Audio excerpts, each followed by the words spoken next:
இப்போ next concept என்னன்னா find the 19th term of an AP. ஒரு சீரீஸ் அவங்களே கொடுத்துட்டாங்க. சீரீஸ் எல்லாம் நீ உருவாக்க வேண்டாம், ஃபர்ஸ்ட் டேர்மு காமன் டிஃபரன்ஸ் எதுவுமே உருவாக்க வேண்டாம், ஏபியை செக் பண்ணு அதுவும் வந்து அவங்க சொல்லலை. ஒரு சீரீஸை நான் உன் கையில கொடுத்துட்டேன். அதுல 19th டேர்ம் என்ன வரும், 1 2 3லாம் நான் கொடுத்துட்டேன். 19th டேர்ம் என்ன வரும் அப்படின்னு சொல்லி கேட்குறாங்க.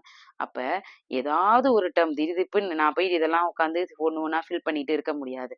ஸோ 19th டேர்ம் என்ன வரும் அப்படின்றத ஈஸியா சொல்றதுக்கு என்ன ஃபார்முலா நம்ம யூஸ் பண்ணலாம்னா, டிஎன்னோட nth டேர்ம் ஃபார்முலா நம்ம இப்பதான் காட்டினேன் நான். ஏபியோட nth டேர்ம் ஃபார்முலா என்னன்னா TN equal to A plus N minus one into D.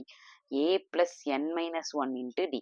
இந்த ஃபார்முலாக்கு தேவையான டேட்டாஸ் எல்லாம் எடுத்து சப்ஸ்டியூட் பண்ணீங்கன்னா உங்களுக்கு எத்தனாவது டேர்ம் வேணாலும் கண்டுபிடிக்க முடியும். The 1,00,000 term, the 200th term, the 25th term, எந்த டேர்ம் வேணாலும் கண்டுபிடிக்க முடியும் இந்த ஃபார்முலாவை யூஸ் பண்ணி. ஓகேவா? இதுல ஏ அப்படின்றது ஃபர்ஸ்ட் டேர்ம், என்னங்கிறது எத்தனாவது டேர்மா உங்களுக்கு கொடுத்துருக்காங்களோ கண்டுபிடிக்க சொல்லி அதுதான் என்னு, டிங்கிறது காமன் டிஃபரன்ஸ். ஓகேவா? ஜஸ்ட் நீங்க என்ன செய்யணும்னா இந்த சீரீஸ்ல இருக்கக்கூடிய ஃபர்ஸ்ட் டேர்மை ஏன்னு எடுத்துக்கோங்க. ஏ ஈக்குவல் டு -11. டி கண்டுபிடிங்க. காமன் டிஃபரன்ஸ் எப்படி கண்டுபிடிக்கணும்? T2 - T1 -15 -11 அப்படின்னு வரும். இந்த ஸ்டெப் வேண்டாம் உங்களுக்கு, இதை பார்த்துக்கோங்க. -15 மைனஸ் ஆஃப் -11 அப்படின்னு சொல்லி வரும்.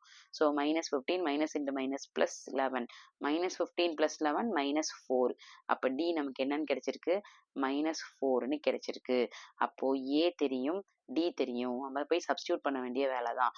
ஏக்கு பதிலாக -11 ப்ளஸ் n ஈக்குவல் டு 19. ஏன்னா T19 தான் நம்ம கேட்டிருக்காங்க. 19th டேர்ம் கேட்டிருக்கிறதுனால T19 -11 + 19 - 1 இன்ட்டுல இருக்கு இந்த டி. ஸோ இது வந்து சப்ட்ராக்ஷன் மாதிரி நினச்சிக்க கூடாது. இதை டிஃபர் பண்ணி காட்டுறதுக்காக, இது ரெண்டும் மல்டிப்ளிகேஷன் இருக்குது அப்படின்றத காட்டுறதுக்காக ப்ராக்கெட் தான் போடணும் நம்ம. -4 இன்ட்டு -4. அப்போ -11 ப்ளஸ் 19 - 1 18 இன்ட்டு -4. அடுத்தது -11 இங்கே ப்ளஸ்ஸு 4 இன்ட்டு 18 -4 இன்ட்டு 18 -72 அப்படின்னு வரும். இங்கே அடுத்த ஸ்டெப் என்ன நம்ம உருவாக்கிக்கலாம்னா -11 plus into minus -72.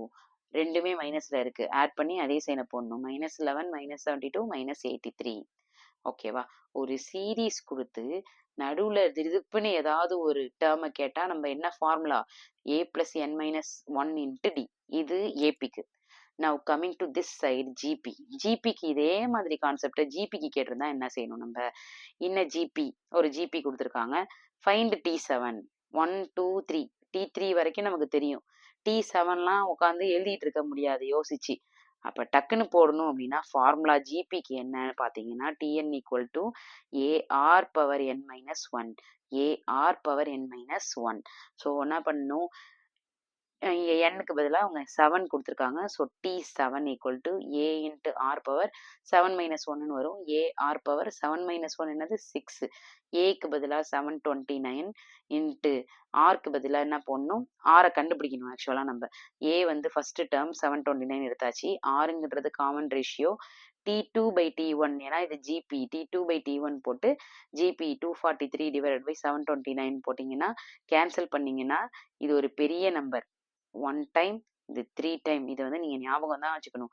243-ஐ 3 time multiply பண்ணால் 729 வரும் அப்படின்னு சொல்லிட்டு உங்களுக்கு நல்லா மெமரைஸ்டாக இருக்கணும், ஞாபகம் வச்சுக்கணும். இல்லைன்னா ஞாபகப்படுத்தி இங்கே மல்டிப்ளை பண்ணி கூட போட்டு பாருங்க. 3 டைம்ஸ் போட்டிங்கன்னா 3 3s are 9, 3 4s are 12, balance 1, 3 2s are 6, 7 அப்படின்னு சொல்லிட்டு வந்துடும். ஓகேவா? அப்போ இது 1 டைம், இது 3 டைம், 1/3 அப்படின்னு சொல்லி வந்துருச்சு. அப்போ ஏ சப்ஸ்டியூட் பண்ணிக்கோங்க. R 1/3 whole power 6 729.